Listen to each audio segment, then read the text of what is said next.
Le niveau actuel des emprunts restructurés des gouvernements locaux était de plus de 350 milliards de yuans en avril et il a nettement augmenté comparé il y a 2 mois.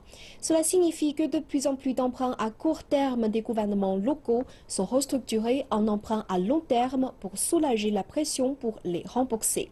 Alors voyons avec des experts quels sont les risques impliqués dans la restructuration des dettes. Alors que les banques chinoises assistent à un accroissement graduel des emprunts douteux et à une baisse de la profitabilité, de plus en plus de gouvernements locaux ont commencé à restructurer leurs emprunts pour diminuer les risques de défaut. Des experts disent que cela ne signifie pas que le gouvernement renfloue les entreprises en faillite.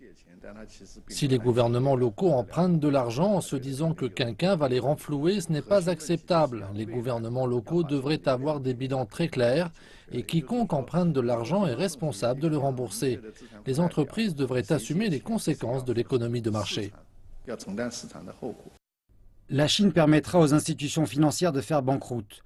Ce sont les mots d'un responsable de la Banque centrale prononcés lors du récent forum de Lujiazui. Cela signifie, comme l'expliquent certains experts, que lorsque la marée redescendra, celui qui nage tout nu sera visible aux yeux de tous.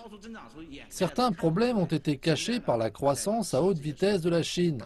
À présent qu'a commencé le processus de réduction des actifs, ces problèmes qui n'ont pas été pris en compte depuis plusieurs décennies devront être résolus.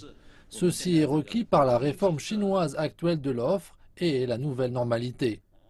La pression de possibles défauts sur les dettes forcera les institutions financières à affronter les risques et nécessairement à réduire les prêts aux firmes qui sont en surcapacité, avec pour résultat que les financements seront redirigés vers des secteurs à haut rendement.